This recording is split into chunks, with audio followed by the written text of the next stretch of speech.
Shame is an issue that has occupied much of my energy, both personally and professionally, for a long time. And I feel honoured to be invited to share the fruits of my learning, my struggles, and my research for your consideration. I think this seminar is for those who want to deepen their understanding of shame, so that they can enter into this space more confidently with those they want to help. We'll spend time exploring the many causes of shame, the profound impact it has on our lives, and the ways in which we try to cope with it.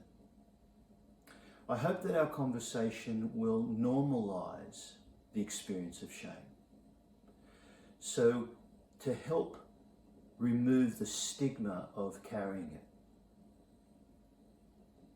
Finally, we will spend time looking at practical steps designed to shrink shame and its impact on our lives. I really look forward to meeting with you.